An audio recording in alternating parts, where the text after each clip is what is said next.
some of the rest of our team. Also, I'd like to thank the team from Newvale who will be doing the presentation as well.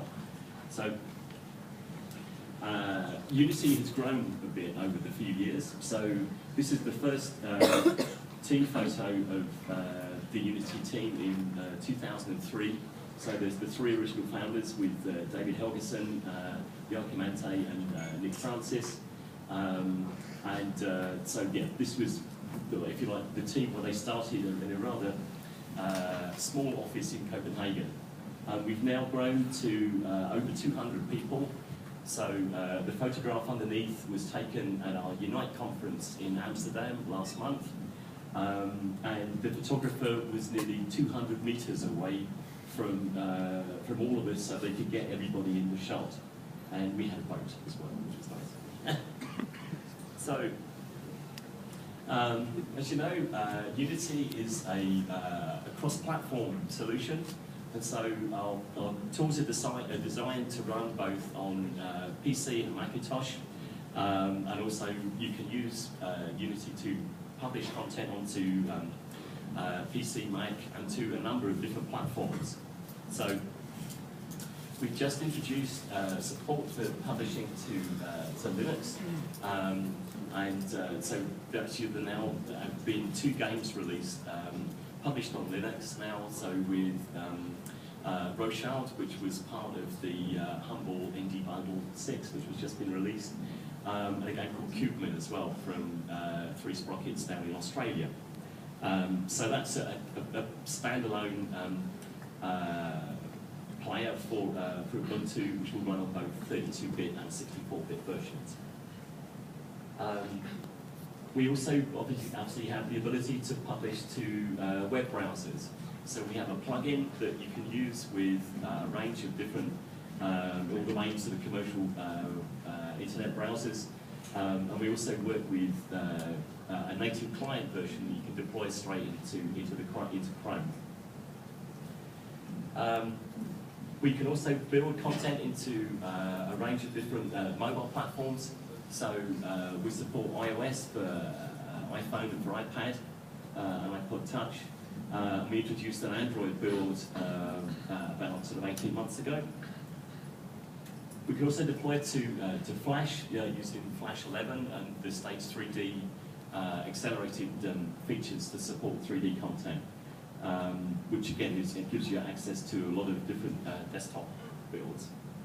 And we support all current generation consoles, so for PlayStation 3, Xbox 360, and the Wii. A new announcement that we made with Nintendo last month is that we have a very deep collaboration with Nintendo. So where we have an arrangement where if you are a registered developer with Nintendo for the Wii U, you would have free access to using Unity to a special version of Unity to build and deploy onto that platform. So there will be no additional licensing fees if you wanted to build your content to go onto Wii U if you are a registered developer with Nintendo. That product is still in development, but we're hoping to have that available hopefully by the end of this year. But we will obviously keep you posted how that develops. So it's a very different relationship to what we've had previously with different consoles. The other announcement we made at the Unite conference was support for Windows 8 for desktop and for tablet, like the Microsoft Surface tablets. And also we will have support for Windows 8 Phone, also Windows Phone 8, which will be out probably at the end of this year. So the information on supporting the licensing arrangements for the desktop and tablet is that will be included as a build target within Unity and Unity Pro at no extra charge. So you can build in the same way you would build a conventional PC build. The Windows Phone 8 will be an add-on license in the same way that iOS and Android are. They are additional products you would need to license. With the tablet versions, we would support both ARM and Intel-based processors for those platforms. One of the things I wanted to talk about really is our relationship we have with our community. One of the original ideas behind Unity was to make our tools as available as possible to as many different people as possible.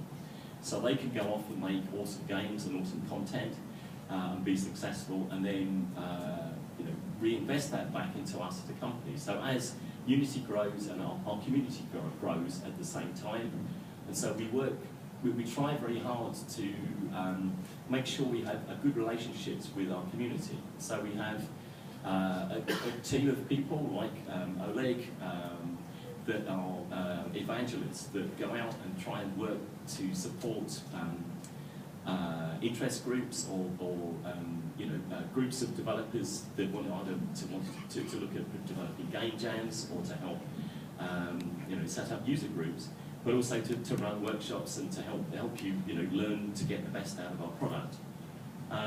But one of the examples of how that would work is an initiative called Union. This was announced probably about 2 years ago, and Union is almost like a matchmaking service. And so we found that there were hardware manufacturers that were making either new like smart TVs or new phone handsets or new devices that were looking to get access to game content. And obviously we have, on the other hand, we have many developers that are making really great games, and they want to have the ability to get those games onto as many platforms as possible. And so what we did is that we set up this initiative called Union. So we would have a license agreement with the developers. So if you have a game, you can register this game with Union as a property that you would like to get onto different platforms. And then the other half, if a hardware company comes along and says, I need access to some really cool games to run on my target, then we would license, we would have an agreement with the hardware manufacturer to provide and port those games. So we would take the projects from the development teams. We would do the porting work, so we would convert those projects to run on new platforms like the Samsung smart TVs, for example, and then provide that to the hardware manufacturer. And so what we would do is that we don't charge the development team for doing that porting work. We just work on a revenue share basis. So if the game is successful, then the developer makes money on a platform that they didn't have to make any additional work to support. And also the hardware manufacturer gets a bunch of games that they can run and promote on their devices when they're released. So it's a benefit both to development teams and to the hardware manufacturers. And so we're now starting to see a number of different projects where this is coming out. So if anybody would like some more information on that, please talk to me after either over a beer later on or at some point during the conference. Another example of how our community is growing is a survey that was done by Game Developer magazine in the States, I think 2 months ago, where they did a survey of mobile developers making content for iOS, and 53.1% of the developers that are making content for iOS are using Unity. And so there is a massive number of teams that are using Unity to produce content onto mobile platforms. And so it means that there are, again, more teams working with our technology, and also it means that there are more opportunities to work with these teams going forward. I wanted to show you some example games that's been made, again, using Unity. So this is a game I'm sure you're familiar with. This is Shadowgun, that was developed by Madfinger Games in the Czech Republic. We had a very close relationship with this team, and Oleg is going to do a presentation later on today to talk about how we can collaborate with developers at different levels. And it's a great example of how you can get the best out of our engine, and we learn from the development teams about what they would need and their experience in terms of producing specialist shaders and getting great performance on mobile platforms. Another example, this is King's Bounty Legions from Nivale. We've had a long relationship with Nivale over the last 2 or 3 years, and they were one of the first large developers in Russia to start making use of Unity. We've benefited again with that relationship going forwards. This is a personal favourite. I love Jelly Defence from Infinite Dreams in Poland. My wife really hit me over the head with my iPad at Christmas. I played it so much.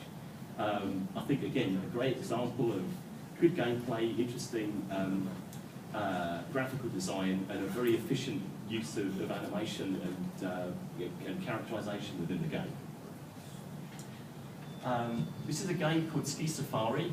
It's another personal favourite.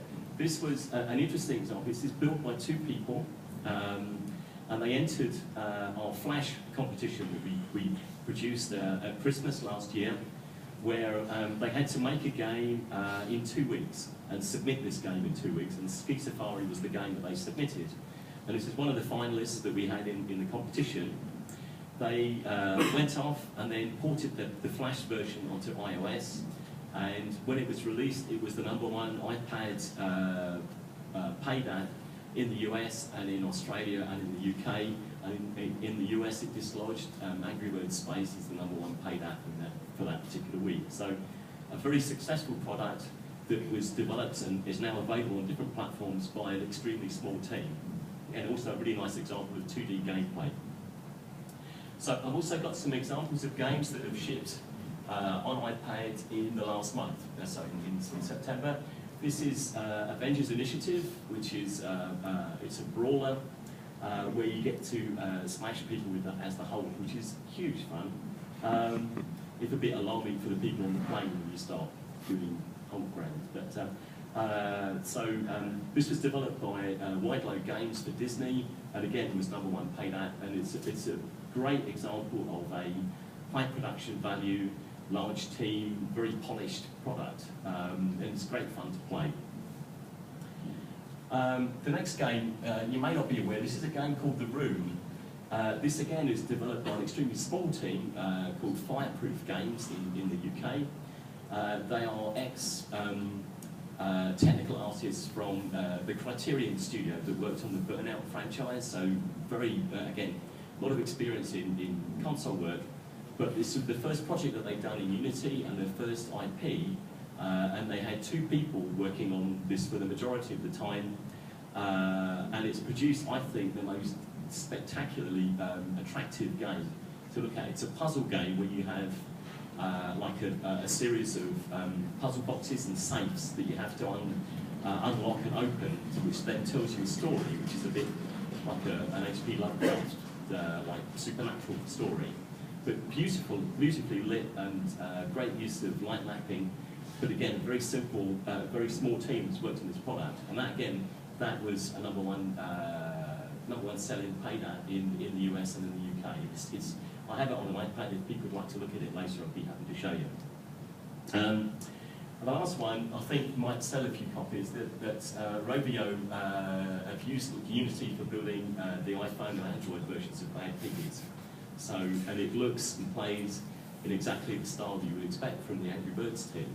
But they found that using Unity, with the nature of their level design, they have lots and lots of different levels to put together. It meant that they were able to iterate and develop these stages very quickly. And so even though they had a very effective internal technology that they decided to use to work with us at Unity for this particular project, so we're very proud of that relationship we have with these guys. Okay, well, thank you for listening, and I'll be here to answer any questions later on in the day. But if you have anything you'd like to talk to me about, please feel free to come and talk to me. Thank you.